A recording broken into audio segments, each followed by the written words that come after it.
மருத்துவத்தில் உள்ள சிறந்த புத்தகம். அந்த புத்தகத்தை பேர் தான் Harrison text book of medicine. இந்த புத்தகம் என்ன சொல்லுது தெரியுமா? என்ன சொல்லுது தெரியுமா? சுகர் மாத்திரையை நிரந்தரமா நிறுத்தணுமா? கண்டிப்பா நிறுத்த முடியும் அப்படின்னு சொல்லுது. இன்சுலினை நிரந்தரமா நிறுத்தணுமா? அதுவும் கண்டிப்பாக நிறுத்த முடியும்னு சொல்லுது. அது ஏன் அப்படி சொல்லுது அப்படின்னா, அதுக்கு ஒரு விளக்கமா நான் உங்களுக்கு ஒரு விஷயம் மட்டும் சொல்லி தரேன் பாருங்க.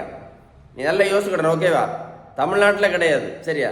இந்த உலகத்துல சரியா பார்த்துட்டே இருங்க.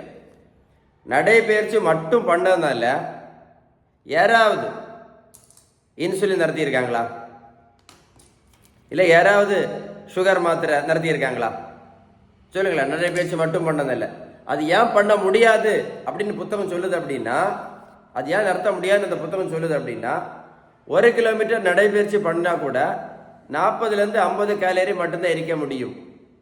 அதனால நடைபயிற்சி மட்டும் பண்ணி என்ன பண்ண முடியாது?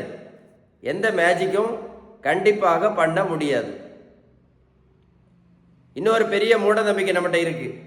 நம்ம ரைஸ் சாப்பிட்றதுனால தான் சுகர் மாத்திரை போட்டுட்டு இருக்கோம், ரைஸ் சாப்பிட்றதுனால தான் இன்சுலின் போட்டுட்டு இருக்கோம் அப்படின்னு ஒரு பெரிய மூட நம்பிக்கை இருக்கு. நான் ஒரு கேள்வி கேட்குறேன், நீங்க கரெக்டாக எனக்கு பதில் சொன்னா போதும். ஓகேவா? வட இந்தியாவில் அவங்க ரைஸ் சாப்பிடவே மாட்டாங்களே, என்னைக்காவது ஒரு நாள் தான் சாப்பிடுவாங்க. வட இந்தியாவில் எத்தனை பேர் சுகருக்கு மாத்திரை போடுறாங்க? எத்தனை பேர் இன்சுலின் போட்டுட்டு இருக்காங்க? கமெண்ட்ஸில் எழுதுங்க சார், பதில் எழுதுங்க. இன்னொரு பெரிய மூட நம்பிக்கை, சுகருக்கும் ப்ரெஷருக்கும் மாத்திரை மட்டும் சாப்பிட்டா போதும், எல்லா நோயும் சரியாயிரும் அப்படின்னு. அப்படி யாருக்காவது சரியாயிருக்கா? சொல்லுங்களேன். யாருக்காவது சரியாயிருக்கா? சொல்லுங்க சார். யாருக்காவது சரியாயிருக்குன்னு சொல்லுங்க. இது ஒரு பெரிய மூட நம்பிக்கை. இப்போ கொய்யா இலை, கிரீன் டீ,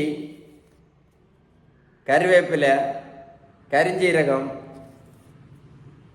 நெல்லிக்காய் ஜூஸு, நாவல் பழம், வெந்தயம், ஆவாரம்பூ எல்லாம் இப்போ ரொம்ப ஃபேமஸ். இப்போ ஆவாரம்பூ, வெந்தயம் இதெல்லாம் சாப்பிட்றது நல்லதுதான்.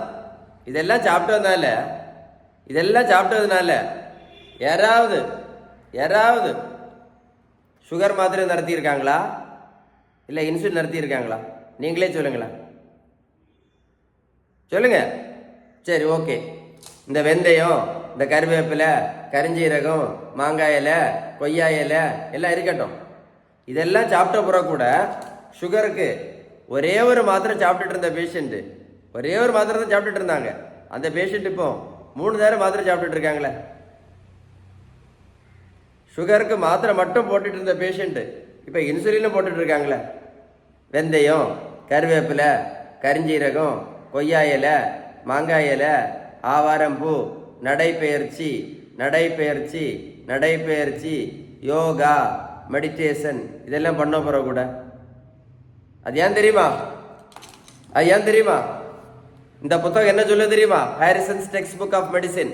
இந்த புத்தகம் என்ன சொல்லுது அப்படின்னா, பேலன்ஸ்டு டயட்டு கரெக்டாக ஃபாலோ பண்ணினா மட்டும்தான், பேலன்ஸ் டயட் கரெக்டாக ஃபாலோ பண்ணா சுகர் மாத்திரை நிரந்தரமாக நிறுத்தலான்னு சொல்லுது, இன்சுலினும் நிரந்தரமாக நிறுத்தலான்னு சொல்லுது. ஏன் சொல்லுது அப்படின்னா, இந்த பேலன்ஸ் டயட் கரெக்டாக ஃபாலோ பண்ணுனா இந்த இன்சுலின் ரெசிஸ்டன்ஸ், இதை எழுதி வச்சுடுங்க, இது சரியாயிரும் அப்படின்னு சொல்லுது. இது சரியாயிடுச்சுன்னு வைங்களேன், இன்னொரு 50 வருஷம், எத்தனை வருஷம்?